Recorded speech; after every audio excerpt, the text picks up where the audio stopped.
Behind the gilded gates of Kensington Palace, where cameras never venture and protocol silence whispers, a single moment can shatter centuries of tradition. When Prince Alexander emerged from the Queen's private study, his face etched with devastation and tears streaming down his cheeks, those who witnessed it knew they had seen something that would change the monarchy forever. The words that followed him into the marble corridor, "There's no going back now," would echo through the palace halls like a death knell, marking the end of everything he had ever known about duty, family, and the price of wearing a crown. The morning mist clung to the ancient stones of Ravenshollow Castle like a shroud, its tendrils weaving through the Gothic arches and settling into the courtyard where Prince Alexander Windsor stood motionless. At 38, he possessed the kind of weathered handsomeness that spoke of generations of noble breeding. Sharp cheekbones that could cut glass, eyes the color of stormy seas, and prematurely silver hair that caught the pale English sunlight. But today, those distinctive features were marred by an exhaustion that seemed to emanate from his very soul. The weight of the ivory envelope in his hands felt heavier than the crown jewels themselves. The royal seal, pressed into burgundy wax, stared back at him like an accusatory eye. He had received countless such summons throughout his life, but none had filled him with this particular brand of dread. The message was brief, written in his grandmother's precise script: "Private audience required. Immediately. Come alone." Queen Victoria Eleanor, at 93, remained the most formidable woman in the kingdom. Her reign of 67 years had weathered scandals, wars, and constitutional crises that would have toppled lesser monarchs, but Alexander knew that behind her public facade of unwavering dignity lay a mind sharp as a blade and twice as cutting. When she summoned family members to her private study, it was never for pleasant conversation. As he made his way through the castle's labyrinthine corridors, Alexander's footsteps echoed against walls lined with portraits of his ancestors, kings and queens who had ruled with absolute authority, their painted eyes seeming to follow his progress with disapproval. The burden of their legacy pressed down upon him like a physical weight, reminding him of the expectations that had shaped every moment of his existence since birth. The castle staff moved like shadows, bowing respectfully as he passed but careful not to meet his gaze. They had served the royal family for generations, and they possessed an almost supernatural ability to sense when storms were brewing within the palace walls. Today, the very air seemed to crackle with tension, as if the ancient stones themselves were holding their breath. Lady Margaret Ashworth, the Queen's private secretary, waited outside the study doors like a sentinel.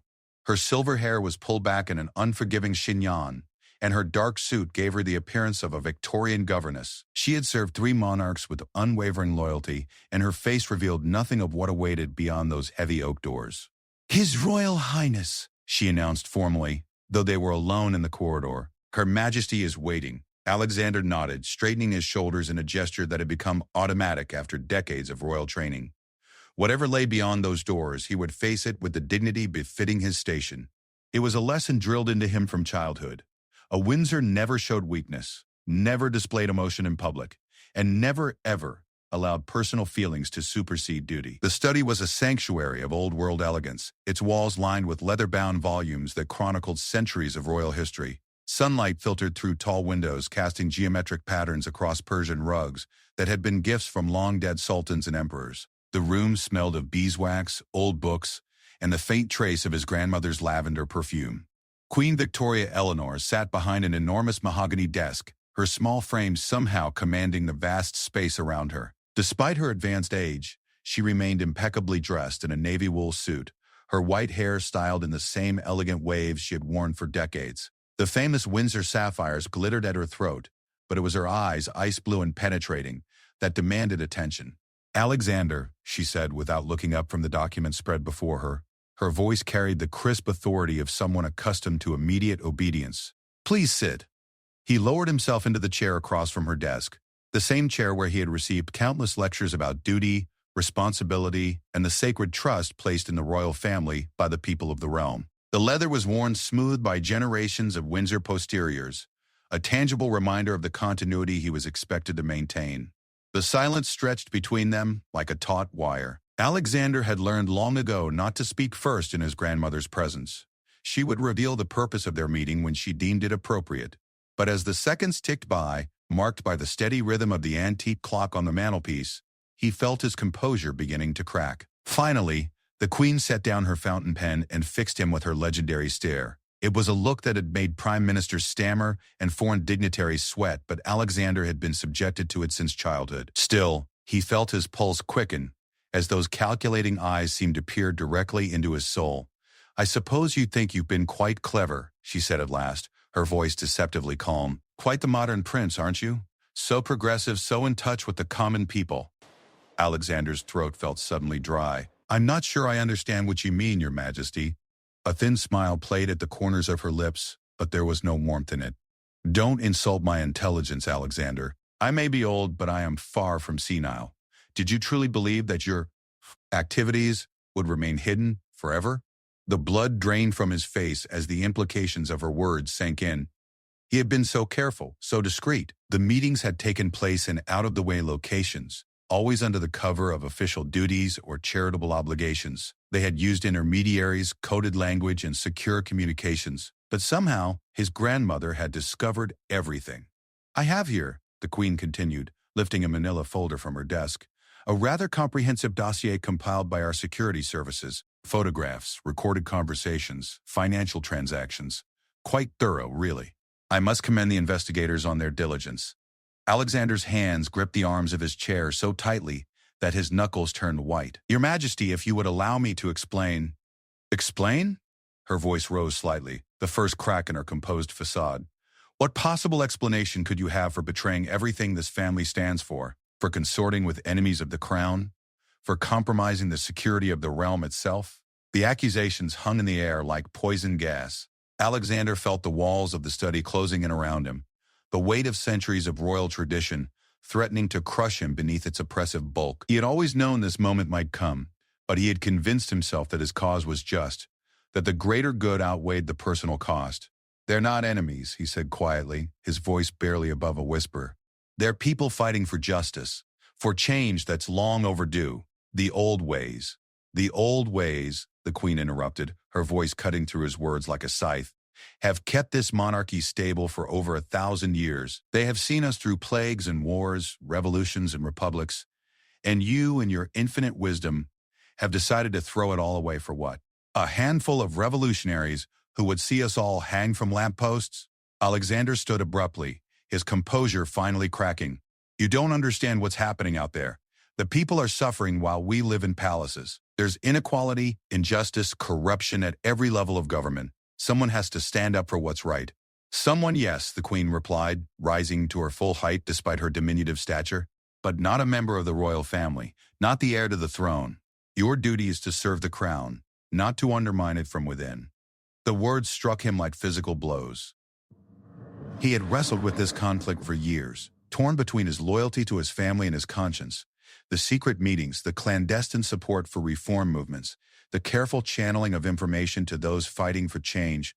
It had all seemed so noble, so necessary. But now, facing his grandmother's righteous fury, he began to question everything. "I've given my entire life to this institution," he said, his voice cracking with emotion.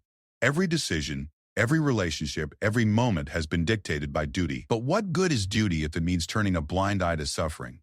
What good is tradition if it perpetuates injustice?" The Queen moved around the desk with surprising agility for her age, stopping just inches from her grandson. When she spoke, her voice was barely audible, but each word carried the weight of absolute authority. "You think you're the first heir to struggle with these questions? You think your father, your grandfather, your great-grandfather didn't face the same dilemmas? The difference is they understood that personal feelings must never supersede the greater good of the monarchy. They understood that our role is to provide stability, continuity, and unity, not to play politics or champion causes." Alexander met her gaze, and for a moment grandmother and grandson simply stared at each other across a chasm that seemed unbridgeable. In her eyes, he saw disappointment, anger, and something that might have been grief. In his, she probably saw defiance, confusion, and the terrible realization that everything he had believed about himself was crumbling. "The evidence of your treachery is irrefutable," she continued, returning to her desk and picking up another document. "This is a formal declaration of abdication. You will sign it, and you will disappear from public life. Your brother James will become heir apparent, and you will live quietly, in exile if necessary, with a modest allowance and the knowledge that you have betrayed everything your family holds sacred." The document seemed to blur before Alexander's eyes, as the full magnitude of what she was asking hit him. Not just his position, not just his titles, but his entire identity would be stripped away. He would become a non-person, erased from the line of succession, and banished from the only life he had ever known. "And if I refuse?" he asked, though he already knew the answer. The Queen's smile was arctic. "Then the evidence of your collaboration with subversive elements will be released to the press. The scandal will destroy not just you, but the entire institution. Your actions have already put the monarchy at risk. I will not allow you to drag it down completely." Alexander sank back into his chair, the weight of the ultimatum crushing what remained of his spirit. Either choice led to his destruction, but only one might preserve the crown that had defined his family for generations. The irony wasn't lost on him. In trying to serve a higher principle, he had become a threat to the very institution he had sworn to protect. The clock on the mantelpiece chimed the hour, its melodious tone jarring in the suffocating atmosphere of the study. Somewhere beyond the castle walls, life continued its normal rhythm, but for Alexander, time seemed to have stopped completely. Everything he had worked for, everything he had believed in, lay in ruins around him. The silence in Queen Victoria Eleanor's private study stretched like a taut wire ready to snap. Alexander stared at the abdication document spread before him on the ancient mahogany desk, its formal language blurring as tears he refused to shed stung his eyes. The fountain pen his grandmother had placed beside the paper seemed to mock him with its elegant simplicity, such a small instrument to destroy a life. Outside the tall windows, the castle grounds stretched toward the distant moors, a landscape that had been home to his family for centuries. He could see the stable where he had learned to ride, the rose garden where his late mother had taught him about duty and service, the chapel where generations of Windsors had been christened, married, and mourned. All of it would be lost to him forever if he signed his name to this document. "You're hesitating," Queen Victoria Eleanor observed, her voice cutting through his reverie like a blade. She had returned to her chair behind the desk, her posture ramrod straight despite her 93 years. "I wonder why. Surely someone so committed to justice and reform would welcome the opportunity to live among the common people you claim to champion." Alexander's head snapped up, meeting his grandmother's ice-blue gaze. "Don't mock me," he said quietly. "Not now. Mock you." The Queen's eyebrows rose slightly, the only indication of surprise she would allow herself to display. "My dear boy, I am offering you a gift. Freedom from the burdens of monarchy, release from the constraints of duty. Isn't that what you've always wanted?" The words stung because they contained a grain of truth that Alexander couldn't deny. Throughout his life, he had indeed chafed against the restrictions of royal protocol, the endless ceremonies and obligations that seemed to serve no purpose beyond maintaining an illusion of relevance. But wanting freedom and having it forced upon him as punishment were entirely different things. "What I wanted," he said slowly, "was to use my position to make a difference, to help people who have no voice, no power to change their circumstances." "The groups I've been working with, terrorists," the Queen interrupted sharply. "That's what they are, Alexander, whatever romantic notions you may harbor about their cause.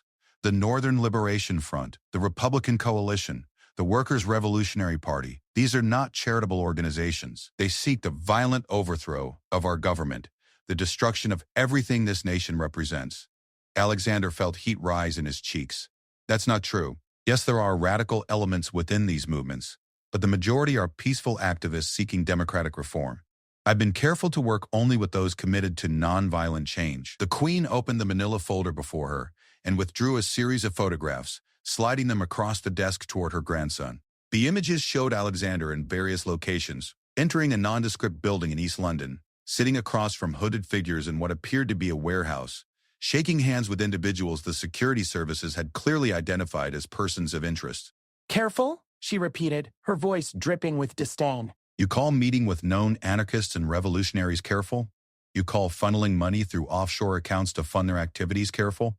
You call providing them with classified information about government security measures careful?" Each accusation hit Alexander like a physical blow. When viewed through the lens of his grandmother's photographs and surveillance reports, his noble intentions appeared sordid, almost criminal. The context that had seemed so clear in his mind, the suffering he had witnessed, the injustices he had sought to address, evaporated under the harsh light of evidence. "I never provided classified information," he protested, but even as he spoke the words, he knew they weren't entirely true.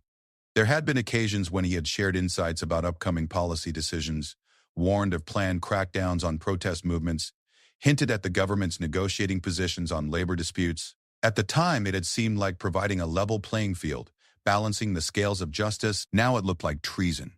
The Queen reached into the folder again and withdrew a small recording device, placing it on the desk between them. Shall we listen to some of your conversations?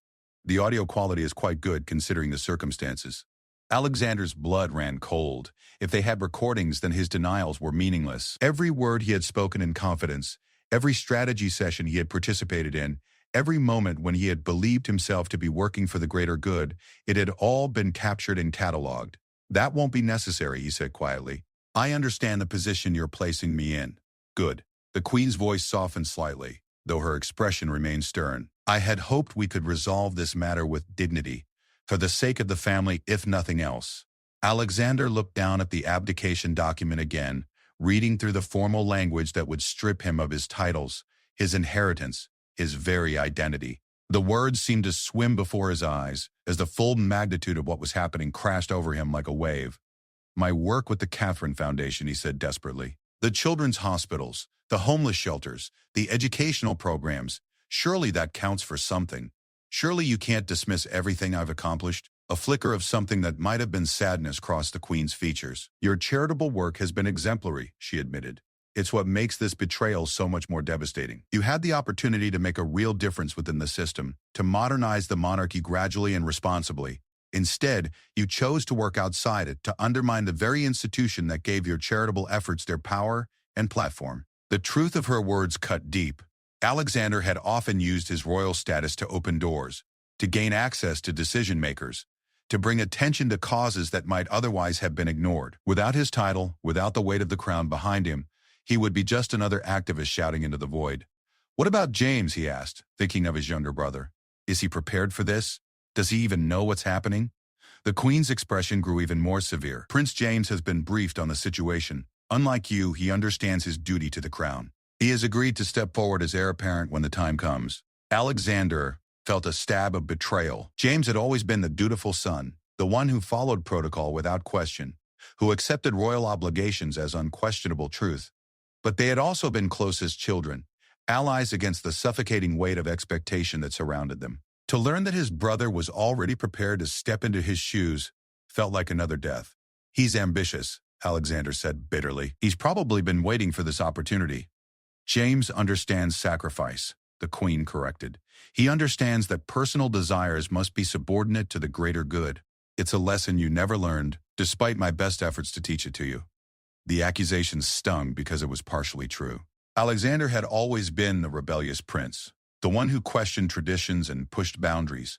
Even as a child, he had asked uncomfortable questions about inequality, about the purpose of monarchy in a modern democracy, about the moral implications of inherited privilege. His tutors and advisors had done their best to shape him into a proper royal, but some part of him had always resisted.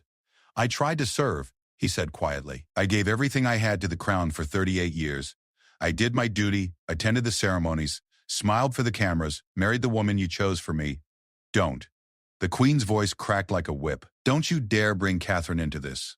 That poor woman has endured enough humiliation because of your selfish choices. The mention of his wife sent another wave of guilt crashing over Alexander. Princess Catherine had been the perfect royal bride. Beautiful, intelligent, well-bred, and completely committed to her role as future queen. Their marriage had been arranged for political reasons, but they had developed genuine affection for each other over the years.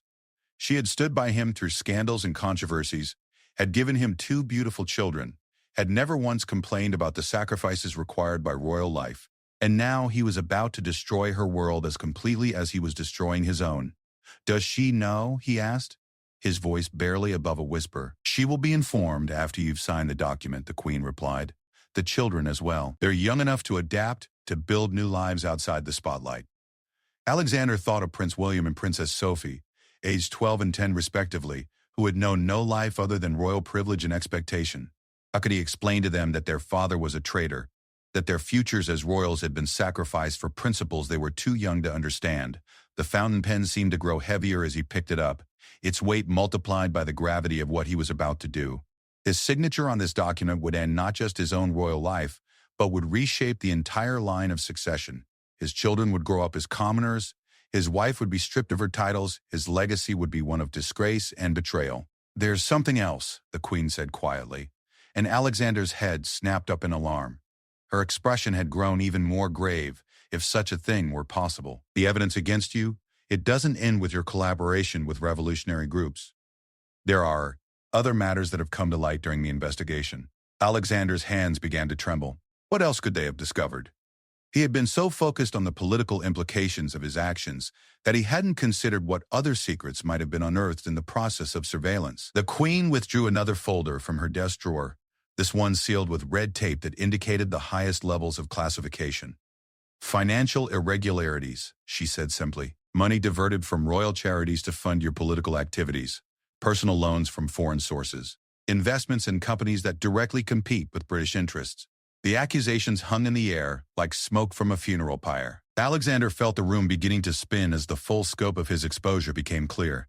It wasn't just his political activities that had been discovered. Every financial decision he had made, every attempt to support his chosen causes, every penny he had redirected from royal coffers to what he had considered more worthy purposes had been cataloged and documented. I can explain, he began, but the Queen silenced him with a raised hand. You can explain nothing that would justify the betrayal of trust these actions represent, she said firmly. You have violated your sacred duty as a member of this family, compromised the security of the realm, and betrayed the trust of the British people. There is no explanation that could absolve you of these sins. Alexander sank back in his chair, the fight draining out of him like air from a punctured balloon. Every argument he might have made, every justification he could offer, seemed hollow in the face of such overwhelming evidence. He had convinced himself that he was fighting for justice, but the Queen was right. He had betrayed everything he had sworn to protect. The clock on the mantelpiece chimed 1/2 the hour, its melodious tone a stark contrast to the suffocating atmosphere in the study. Outside, he could hear the distant sound of helicopters, press most likely, already gathering for some royal engagement or announcement. Soon they would be circling like vultures over the news of his disgrace. Sign the document, Alexander, the Queen said, her voice gentler now but no less firm. End this nightmare with whatever dignity you have left. The fountain pen trembled in Alexander's grip as he stared down at the abdication document, its formal language swimming before his eyes like accusations written in his grandmother's precise script. Each word seemed to mock him. Hereby renounces all claims to the throne, relinquishes all royal titles and privileges, acknowledges the irreversible nature of this decision, the weight of 3 decades of royal duty pressed down upon his shoulders, making each breath a struggle. Queen Victoria Eleanor watched him with the patience of a spider observing a fly caught in her web.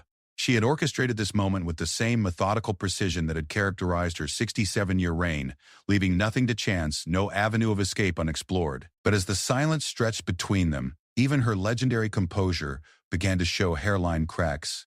I remember, she said suddenly, her voice carrying an unexpected note of melancholy, when you were 7 years old, and you asked me why we lived in castles while other children lived in tiny flats. Do you remember what I told you? Alexander's hand stilled on the pen. The memory came flooding back with startling clarity. Himself as a boy, standing in this very study while rain lashed the windows, his small face earnest with the innocent confusion of childhood. His grandmother had been younger then, though no less formidable, her dark hair only just beginning to show threads of silver. You said that privilege comes with responsibility, he replied quietly. That we live in castles so that we never forget we're different, that we have obligations others don't have. And did you listen? The Queen's voice carried the weight of decades of disappointment. Did you truly understand what I was trying to teach you? Alexander set down the pen and looked up at his grandmother, seeing her clearly for perhaps the first time in years. Behind the imperious facade, behind the cold authority that had intimidated prime ministers and foreign dignitaries, he glimpsed something he had never noticed before: loneliness. The crushing isolation of absolute power, the terrible burden of carrying an entire institution on one's shoulders for more than half a century. I thought I did, he said honestly. I thought I understood that our privilege was meant to serve others, but somewhere along the way, I began to question whether the system itself was worth preserving. The Queen's eyes flashed with something that might have been pain. The system, she repeated slowly, has given this nation stability for over a millennium. It has weathered civil wars, foreign invasions, economic collapse, and social revolution. It has adapted, evolved, and endured because people like us have been willing to sacrifice our personal desires for the greater good. But at what cost? Alexander's voice rose slightly, the passion that had driven him to his secret meetings beginning to reassert itself. How many people have suffered while we maintained our stability? How many voices have been silenced to preserve our traditions? Before the Queen could respond, the study door opened with a soft click, and Lady Margaret Ashworth entered carrying a silver tray laden with tea service. The elderly secretary moved with practiced efficiency, setting the tray on a side table and beginning the familiar ritual of preparing afternoon tea. The mundane domesticity of the moment, the delicate clink of china, the gentle whisper of steam from the teapot, created a surreal counterpoint to the gravity of their conversation. "Thank you, Margaret," the Queen said without looking away from her grandson. "Please ensure we're not disturbed for the next hour." As the door closed behind the secretary, Alexander found himself focusing on details he had never noticed before. The way afternoon light filtered through the tall windows, casting geometric patterns on the Persian carpet, the musty scent of old leather and beeswax that permeated the study, the soft tick of the antique clock that had marked the passage of time through countless royal crises. These sensory impressions seemed heightened, as if his mind was desperately trying to memorize every detail of what might be his last moments as a prince. "Tell me about the children," the Queen said unexpectedly, settling back in her chair with her teacup balanced precisely on its saucer. "William and Sophie. What do you imagine their lives will be like after today?"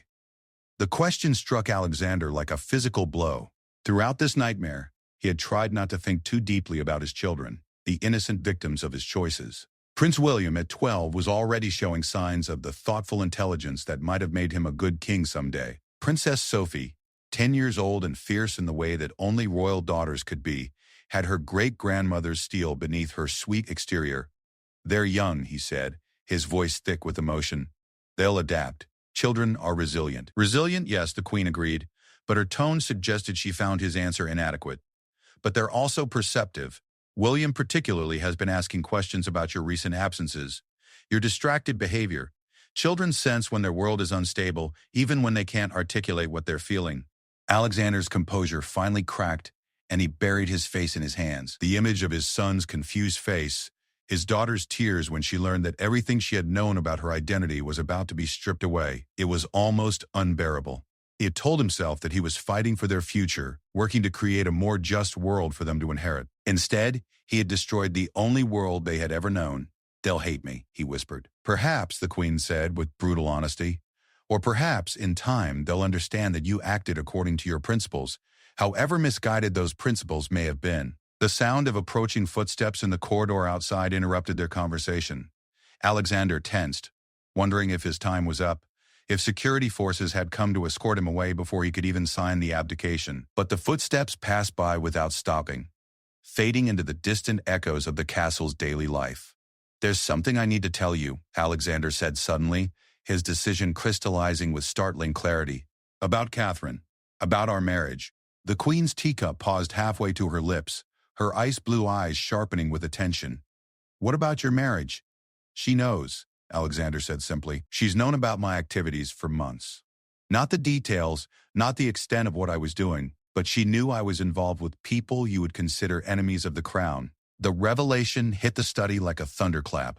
Queen Victoria Eleanor set down her teacup with excessive care, as if the delicate china might shatter under the weight of this new information. When she spoke, her voice was deadly quiet. "Explain." Alexander took a shaky breath, knowing that what he was about to reveal would make an already impossible situation infinitely worse. "She followed me one night about 6 months ago. I thought I was being careful, but Catherine is more observant than people give her credit for. She saw me meeting with Marcus Blackwood from the Republican coalition."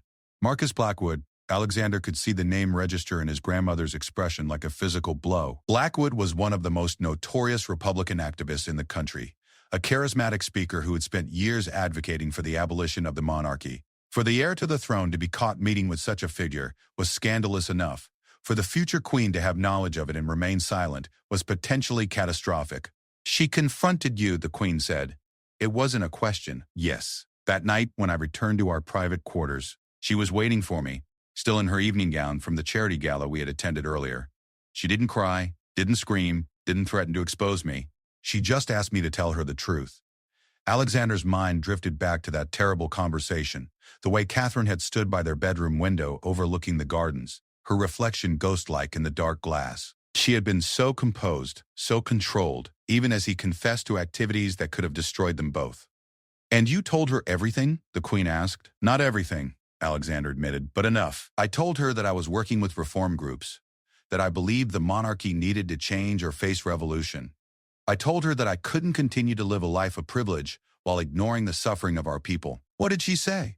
Alexander closed his eyes, remembering his wife's response with painful clarity. She said that she had suspected for years that this day would come, that she had seen the conflict in me, the way I struggled with the contradictions of our position.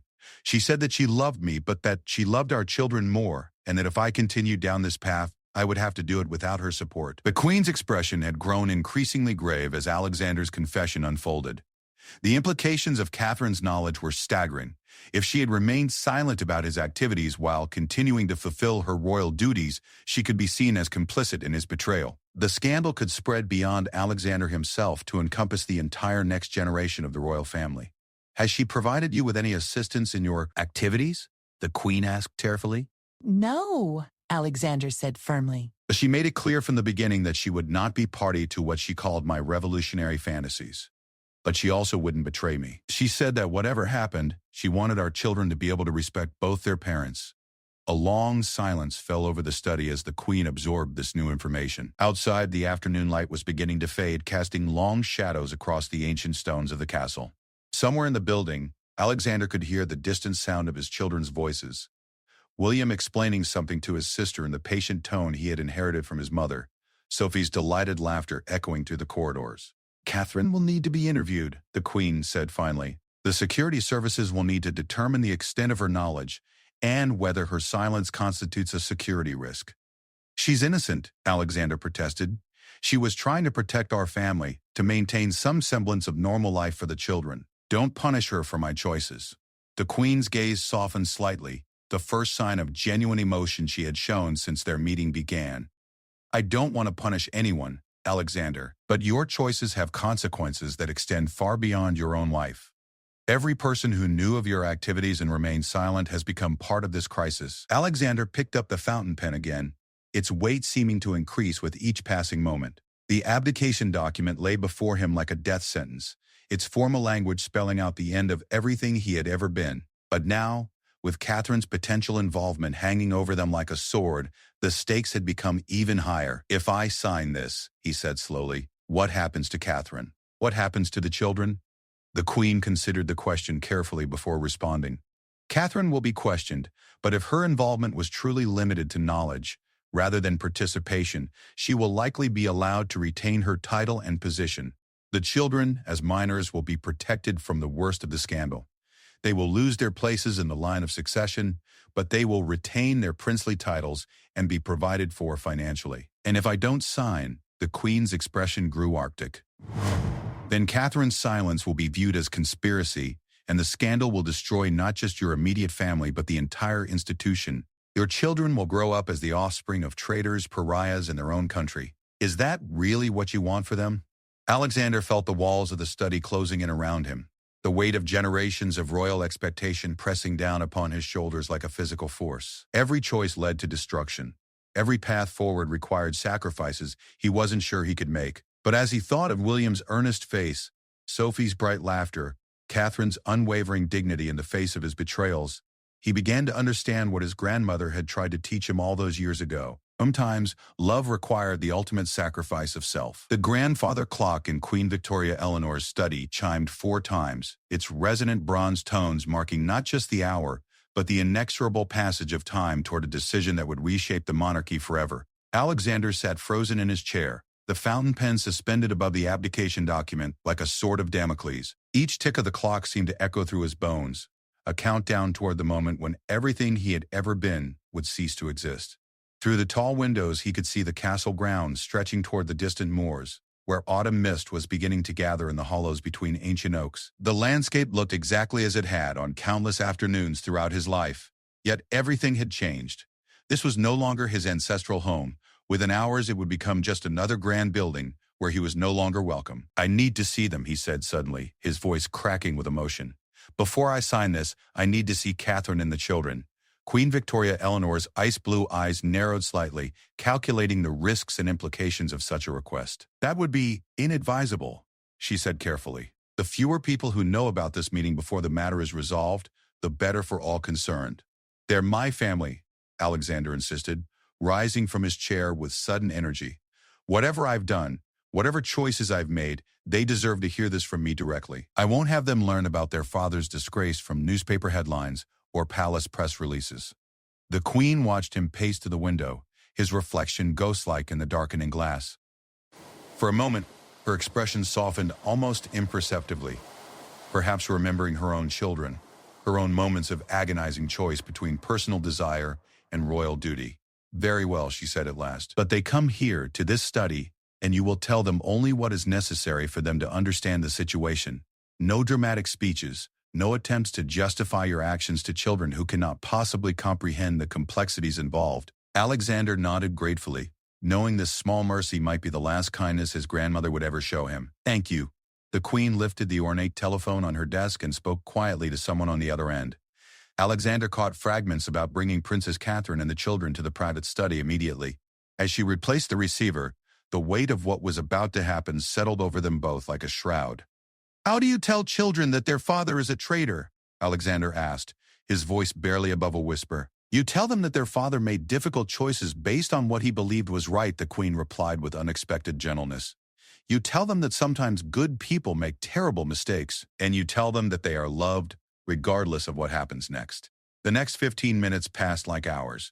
Alexander found himself memorizing details of the study. The way dust motes danced in the slanted afternoon light, the rich burgundy leather of the chair arms worn smooth by generations of royal hands, the faint scent of his grandmother's lavender perfume mixing with the mustiness of old books. These would be among his last memories of royal life, and he wanted to hold on to them forever. When the soft knock came at the study door, Alexander's heart began racing so violently he was sure the Queen could hear it. Lady Margaret Ashworth's voice announced the arrival of Princess Catherine and the children, and suddenly the door was opening to admit the three people who meant more to him than life itself. Catherine entered first, her posture erect, despite the confusion and fear he could see flickering in her dark eyes. At 35, she remained one of the most beautiful women in Europe, her auburn hair perfectly styled even at this unexpected summons, her navy blue dress impeccable despite having been called away from whatever afternoon activity she had been supervising. But it was her expression that nearly undid him, the careful mask of royal composure that couldn't quite hide her growing understanding that their world was about to collapse. Behind her came Prince William, 12 years old and already showing signs of the height and bearing that marked him as a Windsor. His dark hair was slightly tousled from afternoon play, and his school uniform bore evidence of climbing trees or wrestling with the castle dogs. But his eyes, intelligent, observant, far too knowing for his age, took in the tension in the room immediately. Princess Sophie bounced in last, her 10-year-old energy barely contained by her blue pinafore dress. Her blonde curls were escaping from their careful plaits, and there were grass stains on her white stockings that would have horrified her governess. But when she saw her great-grandmother's stern expression and her father's pale face, her natural exuberance faded into uncertainty. Your Majesty, Catherine said formally, executing a perfect curtsy despite the obvious strain she was under. You requested our presence? Please sit, the Queen replied, gesturing toward the small grouping of chairs near the fireplace. Owls of you. As his family arranged themselves in the chairs, Alexander felt as though he were watching a tableau of his own destruction. Catherine sat with perfect posture, her hands folded in her lap, but he could see the slight tremor in her fingers that betrayed her inner turmoil. William perched on the edge of his seat, his young face serious as he tried to understand why he had been summoned to his great-grandmother's study. Sophie swung her legs from the chair that was too tall for her, but her usual chatter had been replaced by an uncharacteristic silence. Papa, Sophie said suddenly, her voice small and uncertain. Why do you look sad? The innocent question hit Alexander like a physical blow. How could he explain to this bright, trusting child that he had betrayed everything she had been taught to revere? How could he tell her that her father was about to disappear from royal life in disgrace? Sophie, my darling, he said, kneeling down beside her chair so they were at eye level. Sometimes adults have to make very difficult decisions. Sometimes we make choices that have consequences we didn't expect. William's sharp mind had already begun connecting the pieces of the puzzle before him. Are you in trouble, Papa? Is that why great-grandmother called us here? Catherine's carefully maintained composure cracked slightly at her son's perceptive question. She reached out and took William's hand in hers, squeezing gently, whether to comfort him or herself, Alexander couldn't tell. Your father, Queen Victoria Eleanor said, her voice carrying the authority of the crown but tempered with an unexpected gentleness, has been involved in activities that are incompatible with his role as a member of the royal family. He has chosen to associate with people who wish to harm our country and our way of life. That's not true, William exclaimed, jumping to his father's defense with the fierce loyalty of youth. Papa would never hurt anyone. He helps people. He builds schools and hospitals and— William, Catherine said quietly, her voice steady despite the tears threatening to spill from her eyes.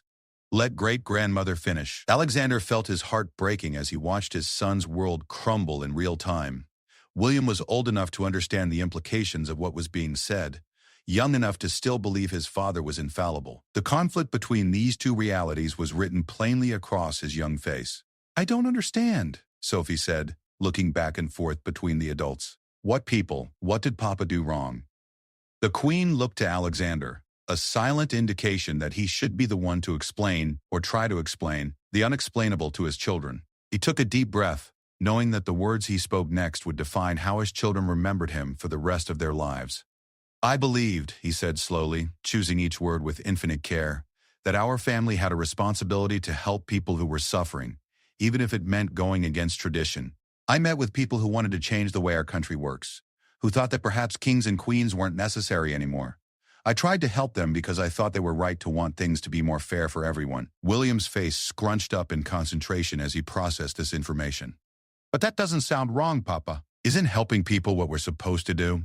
The innocence of the question nearly destroyed what remained of Alexander's composure. His son had grasped the moral complexity that had driven Alexander's choices, even if he couldn't understand the broader implications. Sometimes, darling boy, Alexander said, his voice thick with emotion, helping people isn't as simple as it seems. Sometimes the ways we choose to help can hurt other people we love. Catherine had gone very pale, her free hand pressed to her lips, as if to hold back words she couldn't afford to speak. She understood now, fully understood, what was happening and what it meant for their family. The knowledge was written in every line of her body, in the way she held herself like someone bracing for a physical blow. Are we going to lose our titles? William asked with the practical directness that characterized his personality. Are we not going to be princes and princesses anymore? The question hung in the air like smoke from a funeral pyre. Alexander looked at his grandmother, silently pleading for guidance on how to answer, but her expression remained impassive. This was his choice, his confession to make, his family to destroy or attempt to salvage. I am going to give up my title, Alexander said carefully. I am going to stop being a prince because of the choices I made. But you and Sophie, that depends on what happens next. Sophie's eyes filled with tears she didn't fully understand. I don't want you to stop being a prince, Papa. I like that you're a prince. It makes you special. Alexander gathered his daughter into his arms, holding her small body against his chest as she began to cry in earnest. Over her head, he met Catherine's eyes and saw a depth of pain there that matched his own. She had loved him despite his flaws, had stood by him through scandal and controversy, had given him the most precious gifts imaginable in their children, and now he was about to destroy it all. Whatever happens, he whispered into Sophie's hair, I will always love you more than anything else in the world. Nothing will ever change that. William had grown very quiet, his young mind working through implications that no 12-year-old should have to consider. When he spoke, his voice was steady but carried a weight far beyond his years. If you stop being a prince, he said slowly, does that mean I might become king someday instead of you? The question revealed a level of understanding that was both impressive and heartbreaking. William grasped not just what his father was losing, but what he himself might be forced to inherit as a consequence. The burden of kingship, what should have been decades in the future, was suddenly looming over a child who should have been worrying about mathematics homework and cricket matches. That would depend, Queen Victoria Eleanor said gently, on many factors that are still being determined. Catherine finally spoke, her voice barely above a whisper, but carrying absolute clarity. Children, would you please wait outside with Lady Margaret for a few minutes? Your father and I need to speak with great-grandmother privately. William looked as though he wanted to protest, to demand more answers to questions he didn't know how to ask. But something in his mother's tone brooked no argument. He took Sophie's hand and led her toward the door, his young shoulders squared with a dignity that would have made his royal ancestors proud. As the door closed behind the children, the three adults sat in silence that seemed to stretch toward eternity. The afternoon light was fading toward evening, casting the study in shades of golden shadow that made everything seem unreal, like a painting of a moment rather than the moment itself. "They'll hate us," Catherine said finally, her careful composure finally cracking completely. "They'll grow up knowing that their parents destroyed their future, their identity, everything they were meant to be." Alexander reached for his wife's hand, but she pulled away from his touch, not in anger, but as if contact with him might somehow contaminate her with his guilt. "Catherine," he began, but she cut him off with a shake of her head. "Don't," she said firmly. "Don't try to justify this or explain it away. I've known this day was coming for months, and I've had time to prepare for it. But seeing it happen, watching our children's faces," she trailed off, unable to finish the sentence. The Queen observed this exchange with the detached interest of someone who had witnessed countless family tragedies over her long reign. When she spoke, her voice carried the weight of experience and absolute authority. "The children will be protected as much as possible," she said.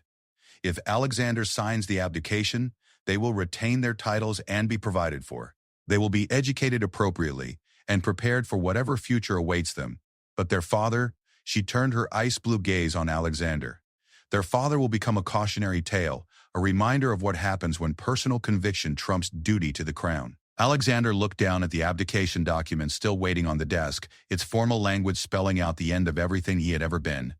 But now, with the image of his children's confused faces burned into his memory, the choice seemed clearer than it had moments before. The evening shadows had grown long across Queen Victoria Eleanor's study when Alexander finally lifted the fountain pen for the last time. His hand trembled slightly as he positioned it above the abdication document. 38 years of royal training, warring with the knowledge that his signature would sever him forever from the only life he had ever known. The weight of the moment seemed to press down upon him like the stones of the ancient castle itself, each second stretching toward eternity. "Wait," Catherine said suddenly, her voice cutting through the suffocating silence like a blade. She had been sitting motionless since the children left, her face a mask of controlled devastation. But now she leaned forward with an intensity that made both Alexander and the Queen focus entirely on her. Alexander's hand stilled, the pen hovering inches above the paper. "Catherine, before you sign that document," she said, her words measured and deliberate, "there's something both of you need to know. Something that changes everything." Queen Victoria Eleanor's eyes narrowed dangerously. "This is not the time for dramatics, Catherine." "The decision has been made. Has it?" Catherine rose from her chair, her posture regal despite the emotional devastation written across her features. "Because the investigation that uncovered Alexander's activities also uncovered something else, didn't it, Your Majesty? Something you haven't shared with your grandson?" The temperature in the room seemed to drop by several degrees. Alexander watched in confusion as his grandmother's legendary composure showed the first real cracks he had ever witnessed. A muscle twitched in her jaw, and her ice-blue eyes grew even more arctic. "I don't know what you're suggesting," the Queen said carefully, but her tone lacked its usual absolute confidence. Catherine reached into her handbag and withdrew a manila envelope, its contents bulging against the sides. "I received this 3 hours ago, delivered by a courier who insisted I read it before coming to this meeting. It seems that your security services have been far more thorough than even you realized." Alexander set down the pen entirely, a cold dread settling in his stomach. "Catherine, what are you talking about?" His wife opened the envelope and withdrew a series of photographs and documents, spreading them across the Queen's mahogany desk with deliberate precision. As the contents became visible, Alexander felt the blood drain from his face, while his grandmother went completely still, the dangerous stillness of a predator deciding whether to fight or flee. "These," Catherine said, her voice gaining strength as she spoke, "are financial records showing regular payments from foreign intelligence services to accounts controlled by members of the royal household, not to revolutionaries or Republican activists, to people working inside these very walls." The photograph showed bank statements, wire transfer records, and what appeared to be coded communications between palace staff and handlers whose identities were obscured, but whose intentions were clear. Alexander stared at the evidence in growing horror, understanding that the investigation meant to expose his treachery had uncovered something far more damaging to the monarchy. "Impossible," the Queen breathed, but her denial lacked conviction. She reached for the documents with hands that shook almost imperceptibly, the first sign of physical vulnerability Alexander had ever seen her display. "Is it?" Catherine's voice was steel wrapped in silk. "Or have you been so focused on maintaining the appearance of royal perfection that you failed to notice enemies operating within your own household? How many private conversations have been recorded? How many state secrets have been sold? How many royal decisions have been influenced by foreign powers? Alexander's mind reeled as the implications crashed over him like a tsunami. If Catherine was right, if the palace had been penetrated by foreign agents, then his own activities, morally questionable though they might be, paled in comparison to the security breach this represented. "Where did you get these?" the Queen demanded, her composure finally cracking entirely. "Who gave you this information?" Catherine's smile was sharp enough to cut glass. "The same people who have been watching Alexander, Your Majesty. The difference is that some of them believe his activities represent misguided idealism rather than genuine treason. They believe the monarchy might survive a scandal involving a prince with a conscience, but not one involving foreign penetration of the highest levels of government." The revelation hit the study like a thunderbolt. Alexander realized that his wife had been far more aware of the forces swirling around them than he had ever suspected. While he had been wrestling with his conscience and meeting with reform groups, she had been conducting her own investigation, building her own network of allies, preparing for this exact moment. "You've been playing your own game," he said, understanding and admiration warring in his voice. "All this time, while I thought you were simply tolerating my activities, I was protecting our family," Catherine replied firmly. "I knew this day would come, and I knew that when it did, we would need more than noble intentions to survive it. So I cultivated relationships with people who could provide protection, information, leverage." The Queen had gone very pale as she examined the documents spread before her. "These accounts, I recognize some of these numbers. They correspond to household staff who have had access to the most sensitive royal communications, including," Catherine said with devastating precision, "the very people who compiled the evidence against Alexander. How convenient that their investigation focused entirely on his activities while ignoring clear signs of foreign infiltration, almost as if they were deliberately steering attention away from their own crimes." Alexander felt the room spinning around him as the full scope of what was happening became clear. His activities, which had seemed so damning just hours earlier, were now revealed as potentially the least serious security breach within the palace walls. The people who had exposed him were themselves traitors of a far more dangerous sort. "This changes nothing," the Queen said, but her voice lacked its usual authority. "Alexander's actions were still the actions of someone trying to serve his conscience rather than foreign masters," Catherine interrupted. "The difference matters, Your Majesty. The public will understand the difference." A long silence fell over the study as all three of them contemplated the new landscape of their crisis. Outside, the last light of day was fading into evening, and the ancient stones of the castle seemed to hold their breath in anticipation of whatever came next. "What do you want?" the Queen asked finally, her question directed at Catherine, but her eyes fixed on Alexander. "I want my husband's name cleared," Catherine said simply. "I want the truth about the foreign penetration revealed and the real traitors exposed. And I want our children to grow up knowing that their father chose principle over personal advancement, not the other way around." Alexander stared at his wife with growing amazement. Throughout their marriage, he had thought of himself as the idealistic one, the rebel, the one willing to take risks for his beliefs. But Catherine had been playing a far more sophisticated game, one that might actually succeed in preserving their family while serving the greater good. "The evidence against Alexander is still real," the Queen pointed out. "His meetings with Republican groups, his financial support of their activities, can be reframed," Catherine said confidently.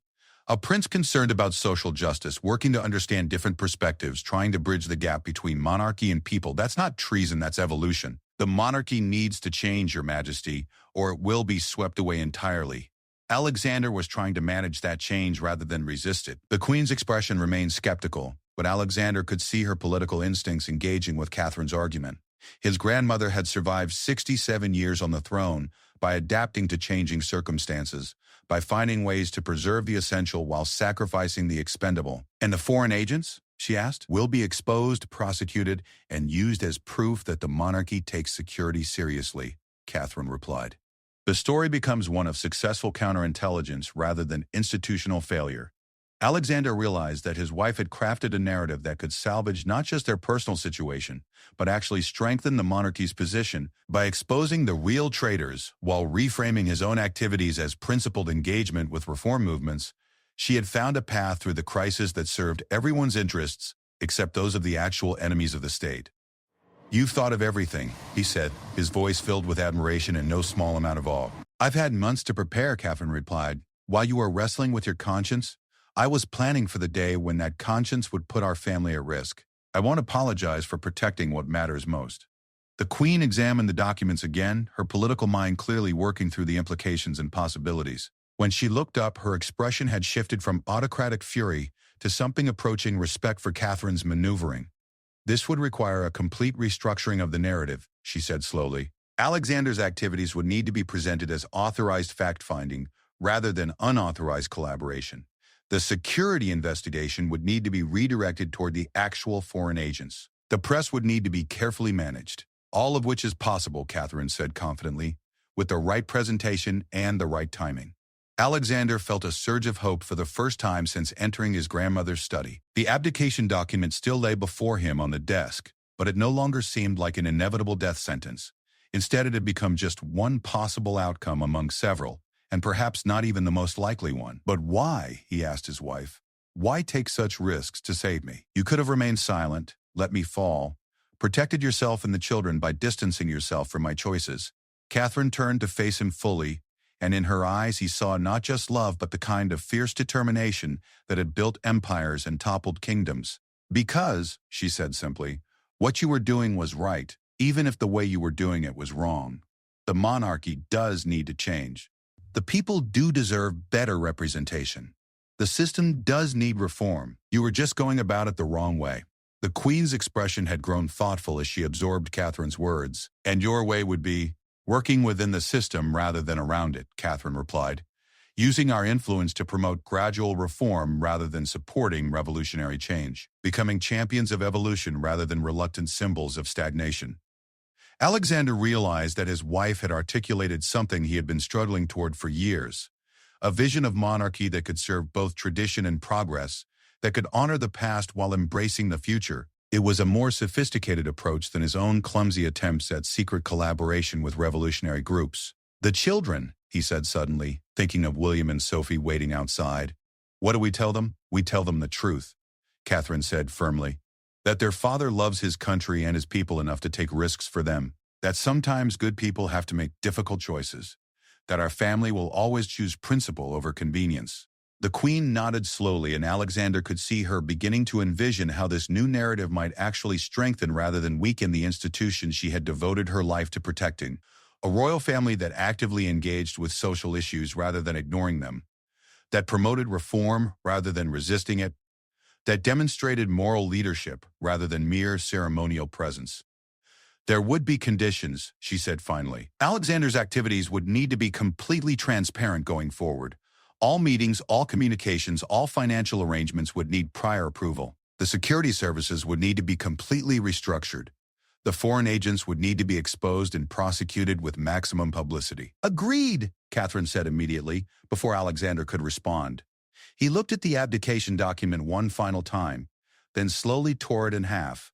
The sound of ripping paper seemed to echo through the study like a gunshot, marking not the end of his royal life but its transformation into something he had never imagined possible.